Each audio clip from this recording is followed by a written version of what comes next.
എല്ലാവർക്കും ആദിഷ് ഗാലറിയുടെ മറ്റൊരു വീഡിയോയിലോട്ട് സ്വാഗതം. എല്ലാവർക്കും ഇഷ്ടപ്പെടുന്ന ഒരു മീനാണ് കേര. ചിക്കൻ വറുക്കുന്ന അതേ ടേസ്റ്റിൽ തന്നെ നമുക്ക് ഈ കേരയും ഫ്രൈ ചെയ്തെടുക്കാം. അപ്പോൾ ആ റെസിപ്പിയാണ് ഞാൻ ഇന്നത്തെ വീഡിയോയിലൂടെ ഷെയർ ചെയ്യുന്നത്. ചാനൽ സബ്സ്ക്രൈബ് ചെയ്യാത്തവരുണ്ടെങ്കിൽ സബ്സ്ക്രൈബ് ചെയ്യുക, സപ്പോർട്ട് ചെയ്യുക. ഇതൊരു 1/2 കിലോ കേര ഞാൻ നന്നായി കഴുകി വൃത്തിയാക്കി എടുത്തതാണ്. ഇനി ഇതിലോട്ട് വേണ്ട ചേരുവകൾ എന്തൊക്കെയാണെന്ന് പറയാം. 5-6 അല്ലി വെളുത്തുള്ളി, 3 പച്ചമുളക്, പിന്നെ അതിൻ്റെ കൂട്ടത്തിൽ 1/4 ടീസ്പൂൺ മഞ്ഞൾപ്പൊടി, പിന്നെ ഒരു 2 ടീസ്പൂൺ കുരുമുളക് പൊടി, 2 പിന്നെ മുളക് പൊടി ഒരു 3 ടീസ്പൂൺ, പിന്നെ ഒരു കുറച്ച് വെള്ളവും കൂടി ഒഴിച്ച് നമുക്കിതൊന്ന് പേസ്റ്റ് പരുവത്തിലാക്കി എടുക്കാം.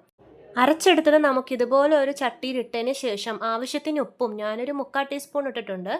അത് നല്ലോണം ഒന്ന് മിക്സ് ചെയ്തതിന് ശേഷം നമ്മുടെ കേര ഇതിലിട്ട് നല്ലോണം ഒന്ന് മിക്സ് ചെയ്ത് വെക്കാം. കേരയുടെ എല്ലാ ഭാഗത്തും നമ്മുടെ മുളകും മസാലയൊക്കെ പിടിക്കുന്ന വിധത്തിൽ നല്ലോണം ഒന്ന് മിക്സ് ചെയ്ത് കൊടുക്കണം. അതിനുശേഷം നമുക്ക് ഒരു കുറച്ച് നാരങ്ങയും കൂടി ഇതിൻ്റെ കൂട്ടത്തിൽ പിഴിഞ്ഞിടാം. അപ്പോൾ ഒരു പ്രത്യേക ടേസ്റ്റ് ആയിരിക്കും. ഇതുപോലെ ഒരു കുറച്ച് നാരങ്ങാനീരും കൂടി ചേർത്ത് ഒന്നുകൂടെ മിക്സ് ചെയ്തതിന് ശേഷം ഒരു 15 മിനിറ്റ് നമുക്ക് മാറ്റി വെക്കാം.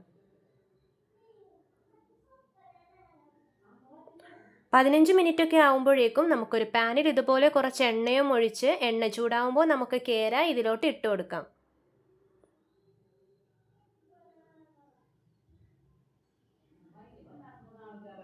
വളരെ അടിപൊളി ഒരു മീനാണ് ഇത് കേര എന്ന് പറയുന്നത്. 7-8 മിനിറ്റിന് ശേഷം നമുക്കൊന്ന് മറിച്ചിടാം മീൻ. തീ എന്ന് പറയുന്നത് ഒരു മീഡിയം ടു ലോ ഫ്ലെയിമിൽ വേണം വെക്കാൻ. ചിക്കൻ വറുക്കുന്ന അതേ ടേസ്റ്റ് തന്നെയാണ് ഈ കേര വറുത്തതിനും. ഒരു 7 മിനിറ്റ് കഴിയുമ്പോഴേക്കും നമുക്ക് വീണ്ടും ഇത് മറിച്ചിടാം.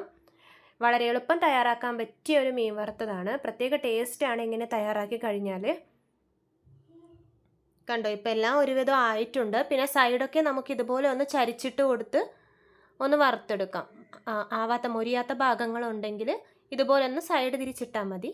അപ്പോൾ വീഡിയോ ഇഷ്ടമായെങ്കിൽ എല്ലാവരും ലൈക്ക് ചെയ്യുക, ഞങ്ങളുടെ ചാനൽ സബ്സ്ക്രൈബ് ചെയ്യുക.